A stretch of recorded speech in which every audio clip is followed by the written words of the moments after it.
Warning, this podcast may contain bad language and content that some listeners may find dotty. Also, T's not here. Is that good or bad? I guess we'll find out. So far, I'm enjoying it.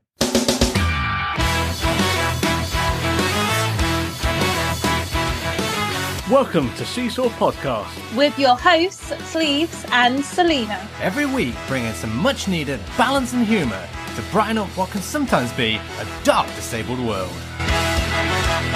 Welcome back to Seesaw Podcast. As T would say, the podcast with the, Braille Perkins with the... Braille Perkins? You wouldn't say that. The Perkins with the Braille paper stuck in it or something like that. It's good to be back. Maybe we do need to be back. It's awful. To be back. Look, it's all right because we've got a good guest coming today. You know what I liked about this guest is that he's created his own business and he's doing things, and that's what we like to promote on this podcast. We have got Brandon Hulcoop from All Things Dotty. Welcome to the podcast. Thank you very much for having me on. Very much appreciated. Excellent. So, before we dive into what All Things Dotty is about, if you don't mind letting our listeners know a little bit about you and your visual impairment and just, you. Yeah, fine. So, I'm fat, for one thing. No, I'm not. I'm 22 years old, completely blind, registered with septo-optic dysplasia. So, basically, the nerves that should connect my eyes to my brain aren't long enough, and they just hang in midair, waiting for something to connect them. I absolutely love Braille art. I'm really into audiobooks, especially Doctor Who. So when all the episodes became available on iPlayer Audio Described last year, I was very happy indeed. I used to be a member of a rowing club. I'm looking into getting back into that now. And I'm also a member of a brass band playing the cornet. I get involved in as much as I possibly can. I don't let my sight loss stop me from doing what needs to be done. You've obviously always been totally blind, is that right? You don't have any light perception, anything? No, nothing. Okay, so you're a proper blind person, as I like to say on this podcast. Yeah. Just nice to have another one on. So, All Things Dotty then. I mean, you just said you're 22, so quite young to be starting your own business. Tell us about that. What's All Things Dotty? So, All Things Dotty is an idea that I had initially during lockdown. I was really quite fed up and wanted to do something a bit more interesting. I'd been doing Braille artwork since I was about 10. Little simple things like circles and triangles, and I enjoyed experimenting and putting them together. And then over the last sort of 10 years, I put them together to create details. And then as time went on, with my family's help, I developed it into like proper shapes like dogs and cats and rabbits and things like that. So during lockdown, I started selling things like that, just Braille pictures on a bit of paper. Nothing massive, nothing clever. Then my birthday came round and I realised that actually I couldn't access my birthday cards. I've never have been able to access my birthday cards. What's wrong with this world? I'm quite upset with it. So again, April last year, I found myself having completed the enterprise course with the Prince's Trust. I had a mentor, Mike, who's also my business partner and now my best friend as well. And together we've turned All Things Dotty into a multi-faceted national company, which is the joy of my life. We now provide Braille and large print greetings cards.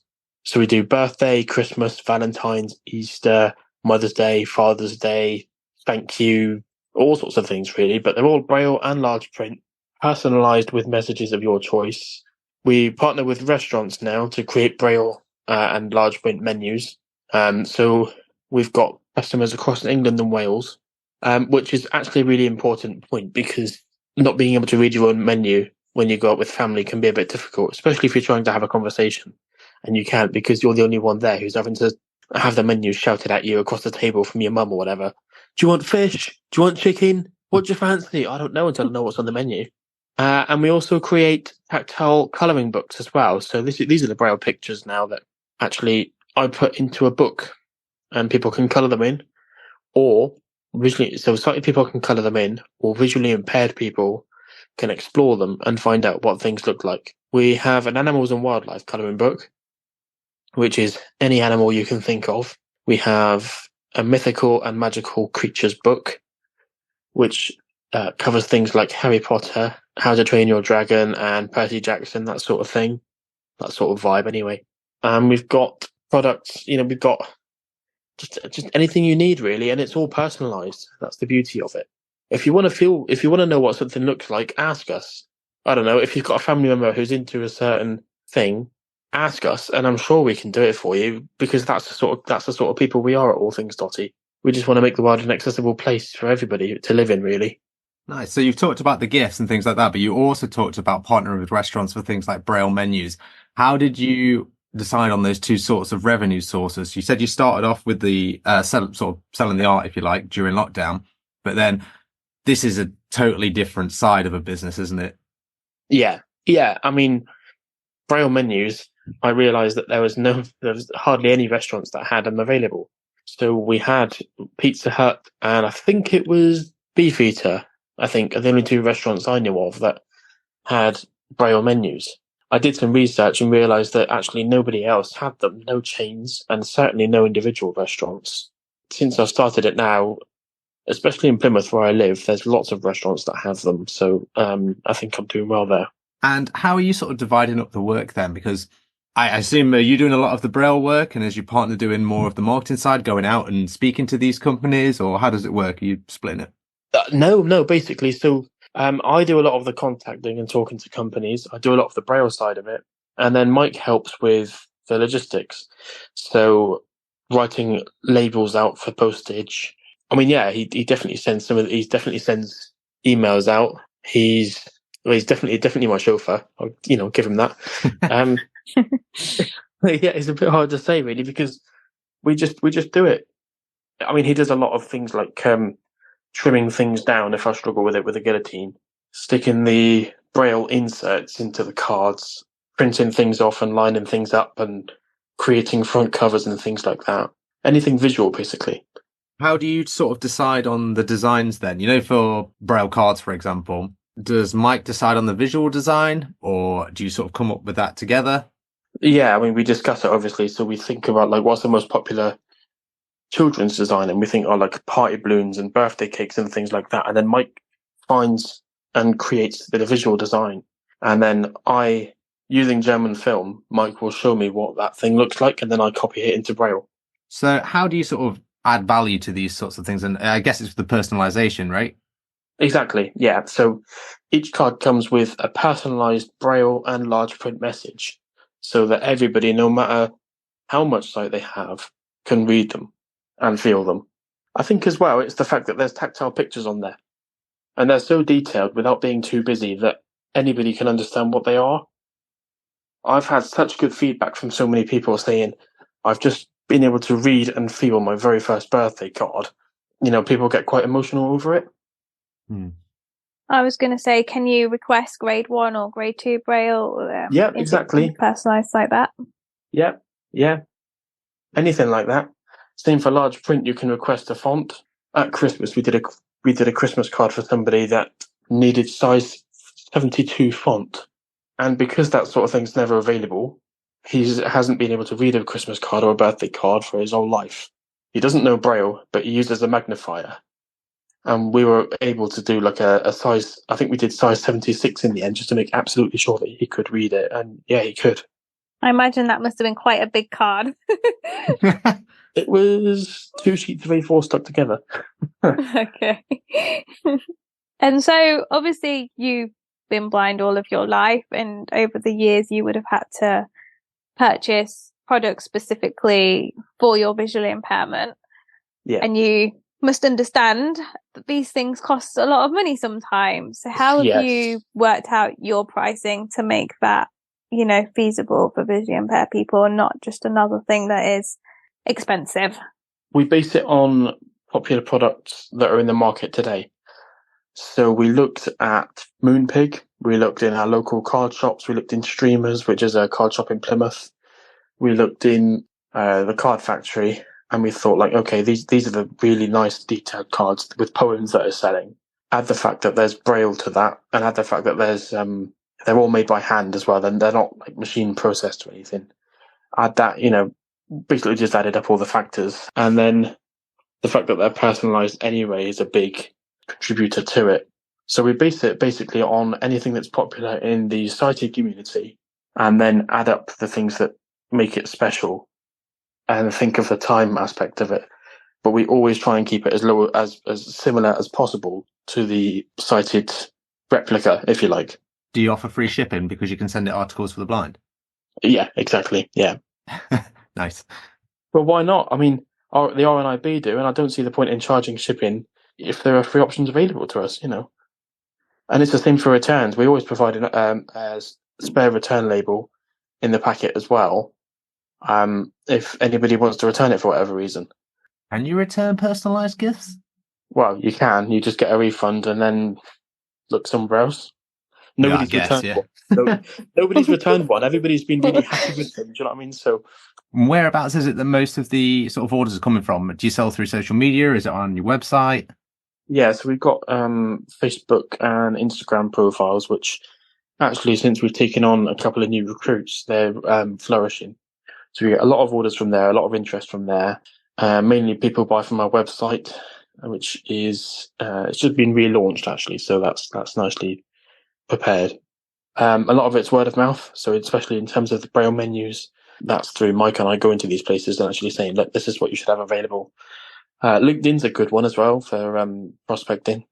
So you say the main place people go to purchase your products is through your website. How have you made that website accessible? You must have thought about that, surely. Oh yeah, of course I have. It's a hard one because our website's gone through a lot of development since we set it up. I remember putting posts up on Facebook and asking people to test it out and give feedback, and then Mike and I are able to go on and edit the website. So if there are aspects of it that aren't accessible from my point of view or from anybody else's point of view, we take any feedback on board that we get when people make orders and when people test it for us, and then we just go on and change it. We use Shopify, which is the number one shopping platform. So we quite often ask them for help as well in terms of what do you find is the most popular accessible template, if that makes sense. And then we adhere to that as much as possible as well. And there are a few other sort of Braille gift sites out there. How would you say that All Things Dotty is different? Well, I'd say a lot of it is personalization. The pictures on the front of the cards, for example, are actually made through Braille, not through a raised plastic or a embossed film. I don't really know if I'm explaining myself properly, but a lot of it is the personalization. That's what sets us apart. And also the fact that we provide accessible menus and transcription services and things like that. It's not just a Braille gifting company. It's so multifaceted, if you like. Yeah, I guess the main reason I asked was because I did have a look at the website before we came on here, and it was, from what I mainly saw, was the gift side of things, but I didn't see as much of the business service side of it in terms of the menus and business services, if you like. It's a new website. We only launched it 2 weeks ago. Oh wow! So I'm always editing it and adding to it, and we're still learning how Shopify works. For people looking to set up a website and a business, it can be a bit tricky. So I'm still getting my head around it. And then, the business support service will get its own section in time. I didn't realise it was that recent that the website had launched, to be fair. Oh, that's good. Well, we had an old website launched through FastHosts, and it was awful. They had a lot of images on there that we couldn't do anything with, and we kept asking them for help. No, we can't do anything about that. And it was slow. It wasn't secure. It just had problems. And then one day we went for a consultant with the Prince's Trust, and he said, he gave us some pointers and said, you need to go to Shopify. So we did. And that's working out much better? Much better. Yeah, everybody prefers it. Everybody's happy with it. It just works all around a lot better. I imagine you get a decent amount of traffic through it as well compared to the old one. Oh yeah, much. Yeah, much. Yeah, we get a lot of business owners actually contacting me through LinkedIn saying, "Oh, I've just seen you do this service on Google.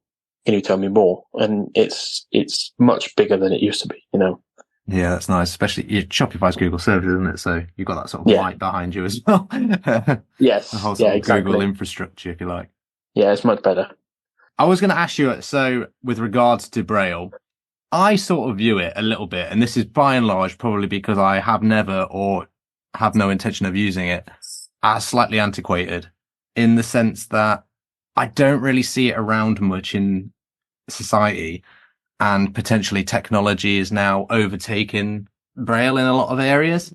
So do you think this still has a massive place in society at the moment? Absolutely. Absolutely. The one thing, you have older people who don't know how to use the technology or can't use the technology for whatever reason. For another, you have a lot of visually impaired people who are just learning Braille and who are daunted by the prospect of using technology, so they don't want to know. Also, there's the fact that the only reason you don't see it in society is because nobody has it available, because nobody asks for it. Because nobody asks for it, because they think that it's not available. Do you know what I mean? It's like this. It's like a paradox.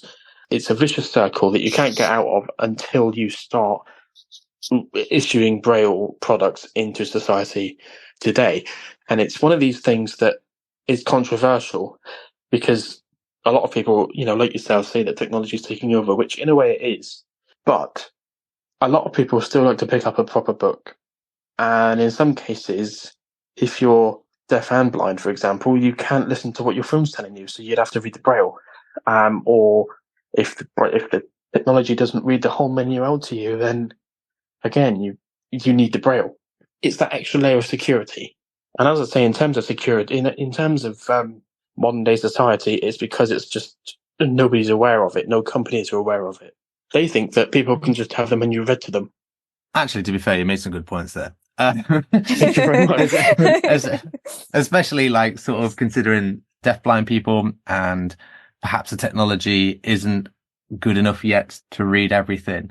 But surely technology will get better, and at some point it will, it'll have that technology to read the menus, or a lot of menus are posted online. So I imagine there's technology out there that would read that PDF, well, not necessarily PDF menu, but whatever document menu it is online. So, But then there's always the older people. There's always the older generation or the younger people who haven't got the confidence to use it.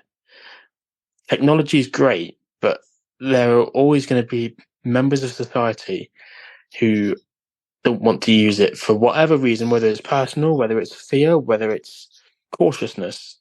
There's always going to be something. And then if technology fails, then what are you going to do? Or if the restaurant's website falls down, then what are you going to do? Sometimes, yeah, all right, you can get it online. But if you're deaf and blind, like I say, you're not going to have had the opportunity to look up the menu in advance. And if you haven't got a mobile phone, or if you don't know how to use your mobile phone, then you can't look the menu up. Some websites are really inaccessible. Their menus are really inaccessible, even if they are online. So then what are you going to do? Do you know what I mean? It's these little things that Braille helps prevent problems. you should have that on the wall of the business centre at the back of you. Maybe we will. Yeah, it'd be a good tagline. Yeah, but okay, right. Do you know what? I absolutely get it for the gifting side of things. I mean, even if I, for example, did believe that Braille didn't have much of a place in society now, in terms of gifts and things like that, I think it's great. You're looking at a guy that collects vinyl records, and they haven't been relevant in years.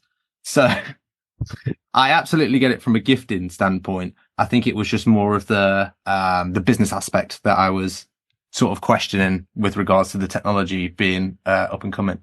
I guess my thing is with it is, how do you keep the menus up to date? Because that's the problem with Braille. You might get this Braille menu in a restaurant, but then what happens if the restaurant update their menu, which they might do quite regularly? What's the incentive for them to keep updating that Braille menu?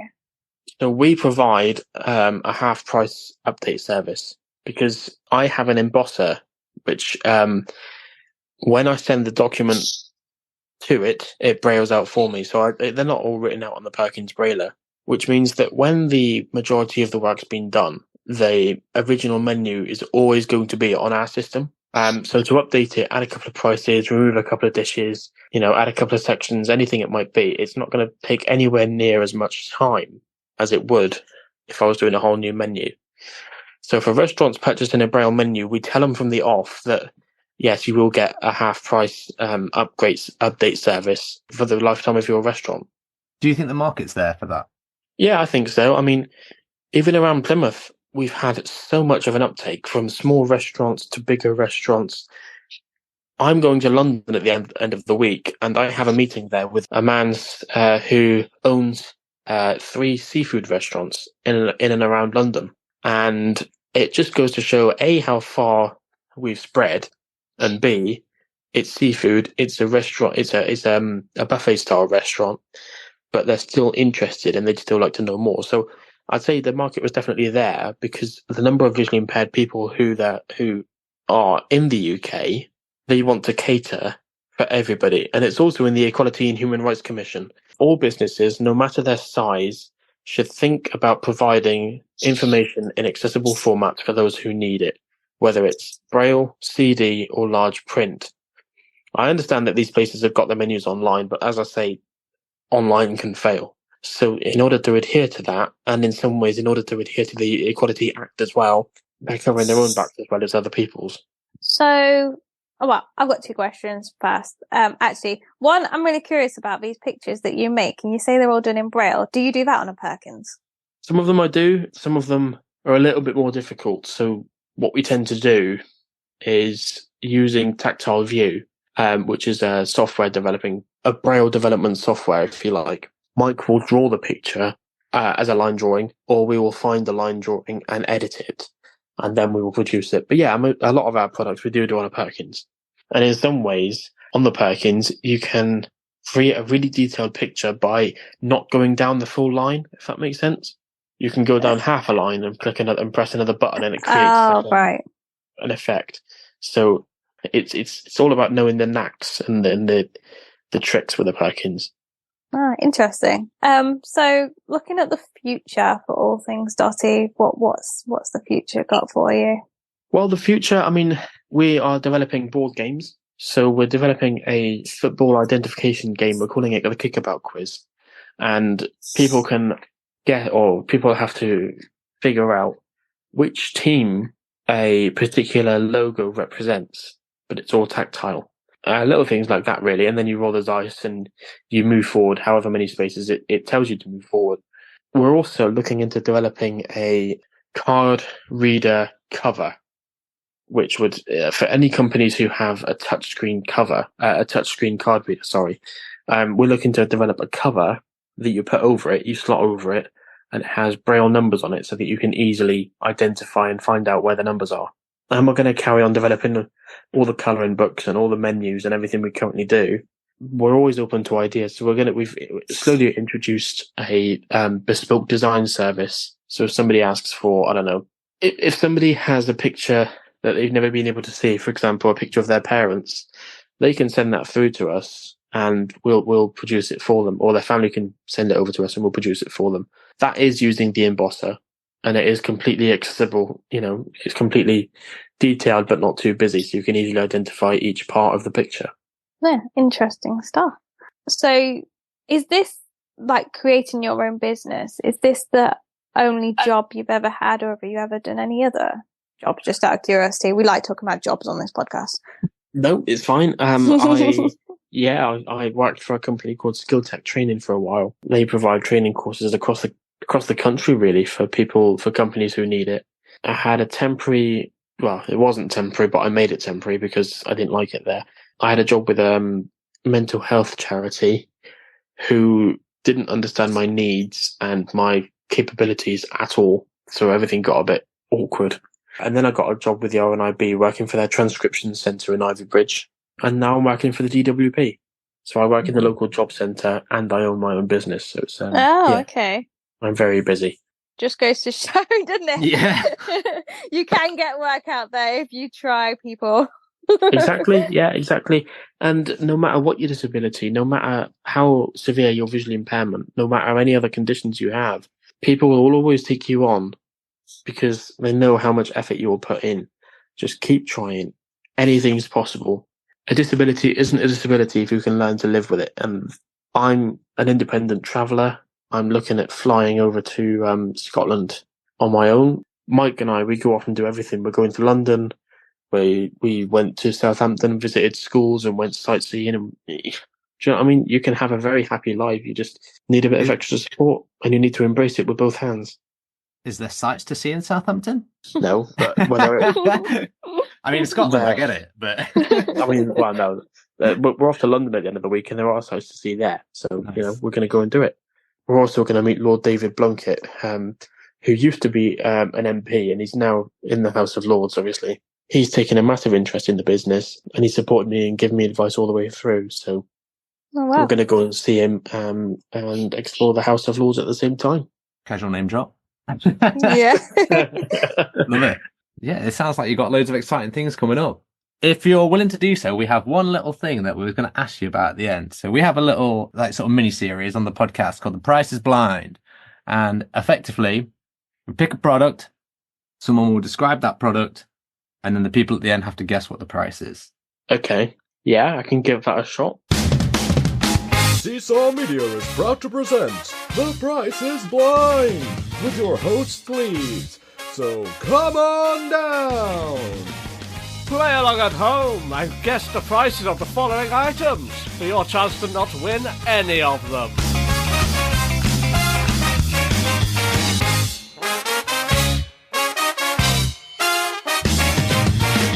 Okay, in that case, what kind of product is it? Okay. I think do the colouring book. Maybe? Colouring book? Okay, yeah, if that's what you want to do. All right, we'll ask you some questions about it. Selina, you Okay. go first. Okay, so how many pictures can I get in one of your colouring books? 10 to 15.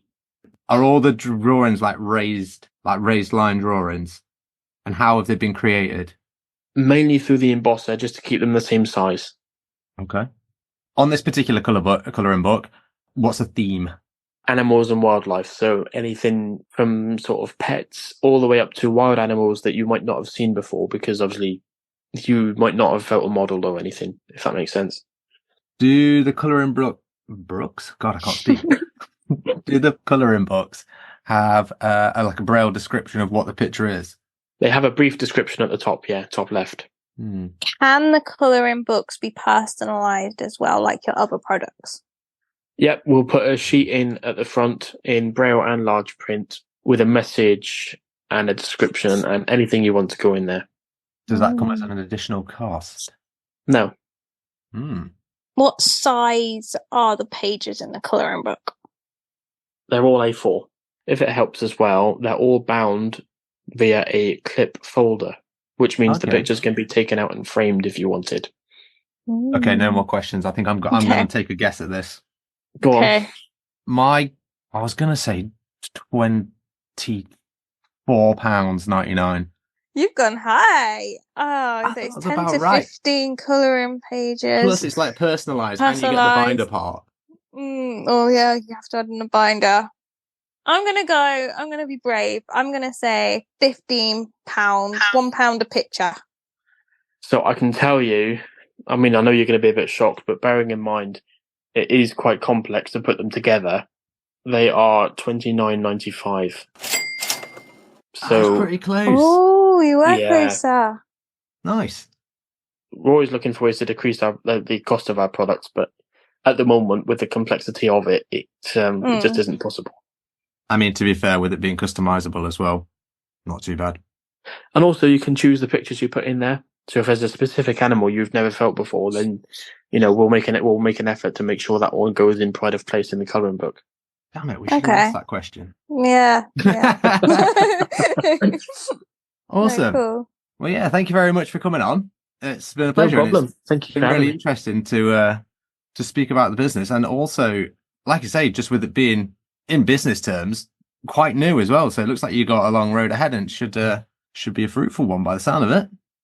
Yeah, well, we're celebrating this month because it marks our 12-month anniversary. We've made so much progress because obviously at the start I was only providing like little pieces of artwork on little bits of paper and was considering closing the business.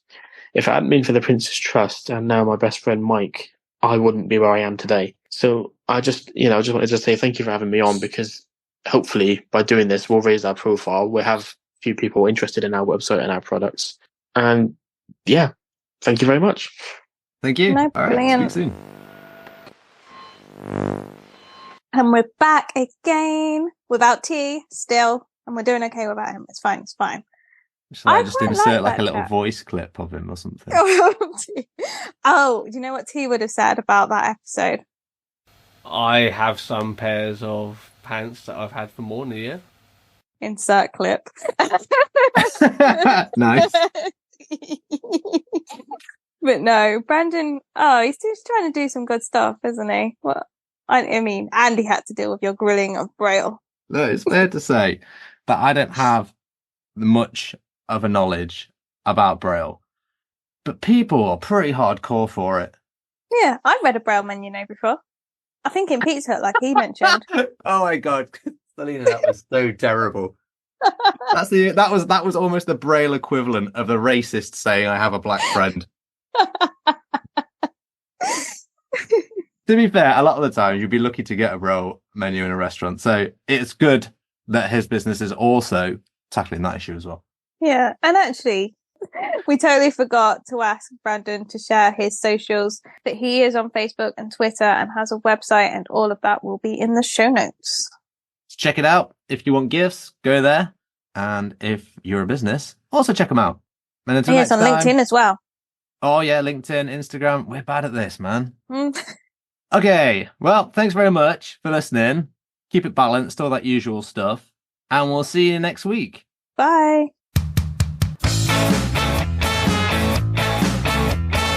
Thank you for listening to Seesaw Podcast. Your feedback and comments mean a lot to us, so if you'd like to get in touch, you can do so in the following ways. You can find us on X at Seesaw Pod, Facebook, Instagram and YouTube at Seesaw Podcast. You can email us at seesawpodcast@gmail.com and you can stream with us live every week on Twitch at Seesaw Podcast. Remember to like, rate, review, and share with a friend.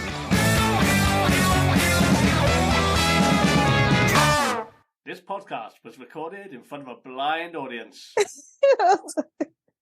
We need to back. No, edit that bit out.